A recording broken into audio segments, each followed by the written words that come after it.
السلام عليكم اخواتي متتبعاتي، كنتمنى تكونوا بخير وعلى احسن الاحوال يا رب العالمين. البدايه الصلاه والسلام على حبيبنا ونبينا محمد صلى الله عليه وسلم. اخواتي متتبعاتي، فيديو جديد في قناتي وقناتكم. هاد النهار ان شاء الله غادي نقدم لكم واحد الكيكه اللي اسفنجيه اللي رائعه واحسن من رائعة. بالنسبة لهذا الكيك، هذا كيك اقتصادي ولا كيك يومي. الكيك المعتمد اللي عندي، غير كيكون التغيير في التزيين. صراحة هاد الكيكة هذه كتجي غزالة بزاف وسهلة ديال التحضير، يعني باي مكونات اللي عاديه، ماشي شي مكونات اللي كتارين. بالنسبه للتزيين كل واحد والاختيار ديالو. كما كتعرفون حنا الكيكه المعتمد عندنا في المنازل ديالنا اللي كنا كنعقلوها ملي كنا صغار، هي الكيكه ديال الكونفيتور والكوك اللي كنا كنديروها بدانونا. هي هذه يعني.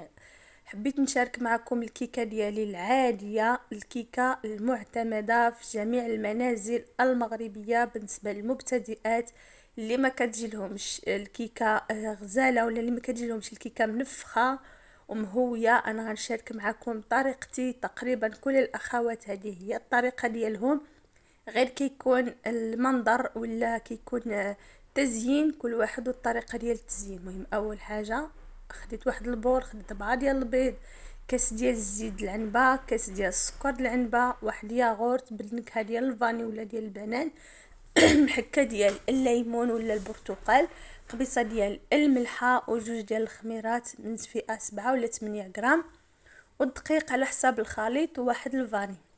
بالنسبه للمنسمات، هما احسن حاجه اللي غادي ديروا في الكيك اللي غادي تعتمدوه في المنازل ديالكم.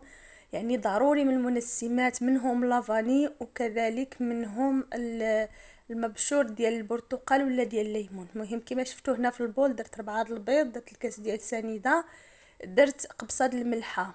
غادي نطرب هذا البيض، ماشي ضروري غادي يكون طرب ديال لاكريم، يعني الطرب الكهربائي. غادي تخدموه غير بالفوي ديال اليد، الطرب ديال اليد، ولا غادي تخدموه بالمولينكس الماشين، يعني الاله باش كنطحنو. صافي في الاول كما شفتوا درت البيض مع سنيده، غير غادي تبدل اللون ديال البيض، غادي يرجع الى ابيض. غادي نزيدو عليه، غادي نزيدو الزيت، غادي نزيدوها تدريجيا، ماشي غادي ندفعها الى دفعه وحده، يعني الى دفعات. كذلك غادي نزيد الياغورت من مورا ديك الزيت. والسر ديال البنه ديال الكيكه هي هذا المبشور هذا. كما كنت قلت لكم ان شاء الله دابا غيكون الموسم ديال الليمون والبرتقال ولا الشين، يعني كما كتعرفون حتى المندرين يعني الشين الصغير حتى هو كتجي به نسمه رائعه ديال الكيك.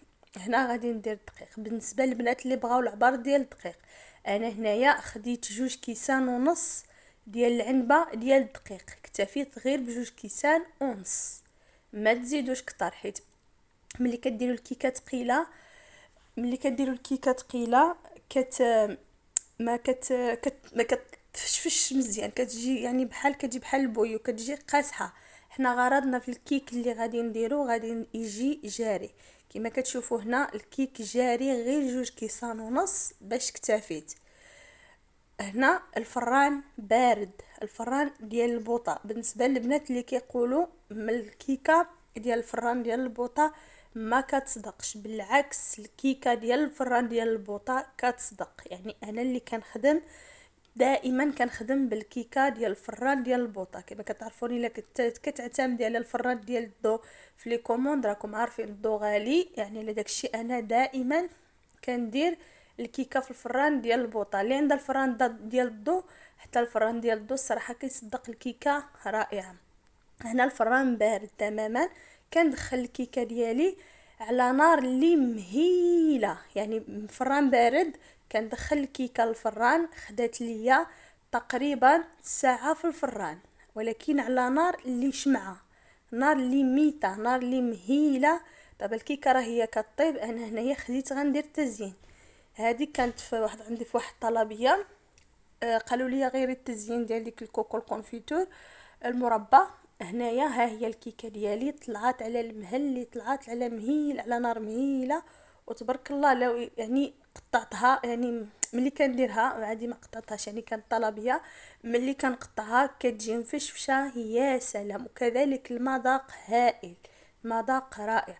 واحد السر من اسرار ديال الكيك، ملي غادي تشعلوا الفران ديروا شي طاوه قبل، يعني شي الصينيه قبل من ماشي غتحطوا ديريكت يعني الكيكه ديريكت في الفران، ضروري ما تسبقوا واحد الصينيه اخرى باش الكيكه غادي طيب على المهل وغادي تجي مهويه. بالنسبه لهاد الزبده ديال اللوتوس ماشي ضروري التزيين، كما قلت لكم هاد الكيكه اللي كنديروا دائما بالتزيين ديال الكونفيتور ولا ديال خطوط الشوكولا. هنايا السيده اللي طلبت لي الطلبيه قالت لي غيري ليا شويه التزيين، غادي تكون التزيين ديالها بهاد الزبده ديال اللوتوس، يعني ذوبتها في الميكروند وغادي ندير بها هاد الخطوط هادو، ومن موراها غادي ندير التزيين بالبسكويت ديال اللوتوس، يعني كتجي واحد المذاق اللي رائع. وبالنسبه للبنات اللي عجبتهم هذه الفكره ديال زبده اللوتيس في التزيين ديال الكيك، تقدروا غادي تزيدوا فيه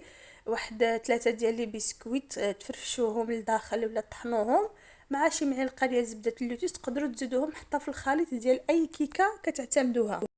صافي هنايا خديت واحد 2 الحبات ديال البسكويت ديال اللوتيس كما كتشوفوا، فرتتهم غير باليدين هكا ولا بشي مهراز ولا بشي طحانه، وتزينت بها هاد الكيكه هذه، وحطيت عليها كذلك البسكوي هكاك كما كتشوفوا. بالنسبه لثمن البيع ديال هاد الكيكه هذه 50 درهم، ثمن البيع ديال هاد الكيكه غادي نخرجها ب50 درهم. كما كتعرفوا البيض الثمن ديالو رجع ثمن خيالي اللي ما بقيناش كنعرفوا يعني واش كناخذوا البيض ولا كناخذوا شي حاجه اخرى، يعني ثمن البيض كما كتعرفوا زايد. وكذلك عاوتاني الياغورت ولا دانون كذلك حتى هو ثمن ديالو زايد. وكذلك الزبده ديال اللوتيس ولا هاد اللوتيس كذلك حتى هي غاليه، نورمال كاين تقدر تخرجيها حتى ل 55 درهم. انا هاد الكيكه هذه خرجتها غير ب50 درهم. مهم بالصحه وراحه لصاحبات الطلبيه. الى عجبكم بحال هاد الافكار هادو ولا هاد لي فيديو اللي فيهم الاثمنه ولا فيهم شي حاجه بحال هكا تزيين مغاير، ولا كما كتعرفوا يعني نرجعوا الوصفات القديمه اللي كبرنا معاهم، مثل الحلويات ديال ريش بوند، مثل هاد الانواع ديال لي كيك، مثل هذا يعني بحال هاد الشيء اللي كان قديم. بغيتو نعاود لكم نحط لكم هاد الوصفات اللي كانوا قدامين وكبرنا معاهم. علاش لا؟ مرحبا بكم في قناتي، وبارطاجيو القناه مع الاصحاب والاصدقاء. الى اللقاء في فيديو لاحق.